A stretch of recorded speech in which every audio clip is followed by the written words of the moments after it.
બનાસકાંઠા જિલ્લાના દાંતીવાડામાં તંત્રની બેદરકારીને પગલે પ્રાથમિક શાળાના વિદ્યાર્થીઓને ભારે મુશ્કેલીઓ પડી રહી છે। કેવી રીતે અને શું છે મુશ્કેલી, ચાલો જોઈએ।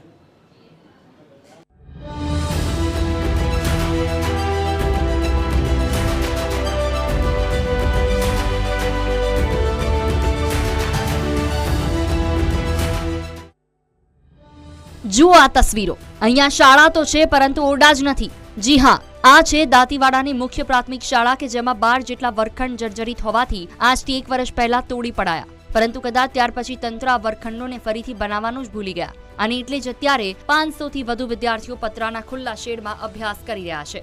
આવા પતરાના શેડમાં એક સાથે આટલા બાળકો અને તેમાં ટાળ તડકો ને વરસાદ, વિચાર તો કરો આમાં વિદ્યાર્થીઓ અભ્યાસ કેવી રીતે કરતા હશે, કેટલી હાલાકી વેઠવી પડતી હશે, તેમના મોઢે જ સાંભળો।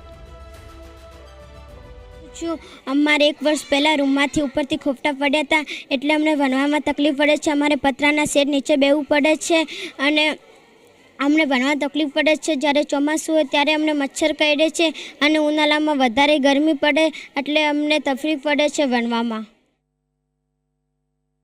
અમને 1 થી 8 વાળા બધા જ છોકરાઓને પતરાના શેડ નીચે બધા ભેગા થઈને બેસવું પડે છે। અમને એક સાથે બેસવામાં અને ભણવામાં ખૂબ જ તકલીફ પડે છે।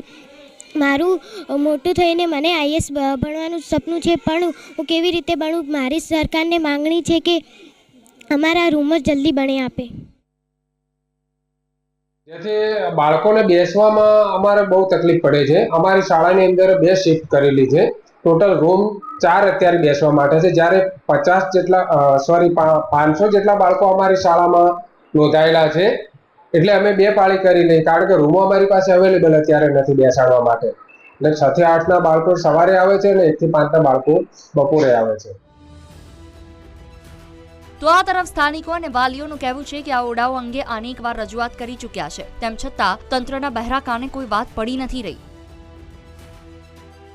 જે નવીન ઓરડા પાસે જે બનાવવા માટેની માગણી કરી હતી, જે વાતને છેલ્લા 1 વર્ષ જેટલો સમય વીતી ગયો છે। જે બાળકો આ જે શાળાના 500 કરતાં પણ વધારે બાળકો છે, એ બાળકો અત્યારે ચોમાસાની સિઝન ચાલી રહી છે, બહાર જે આ શેડ છે પતરાનો, શેડમાં બેસીને એમને ભણવું પડે છે। ઘણી વખત વરસાદ આવતો હોય તો જે શેડમાં બેઠેલા બાળકોના જે એમના દફતર બી પલળી જતા હોય છે।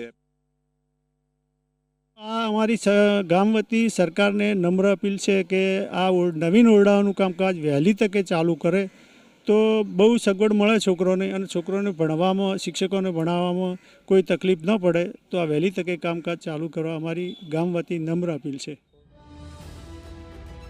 12 મહિનાથી સ્કૂલમાં ઓરડા જ નથી, તેમ છતાં તંત્ર ઘોર નિંદ્રામાં છે। ત્યારે હવે આશા રાખીએ કે TV 13 ગુજરાતીના આ અહેવાલ બાદ બનાસકાંઠા જિલ્લાનું શિક્ષણ વિભાગ જાગે અને ઓરડાઓનું જલ્દી જ નવીનીકરણ થાય।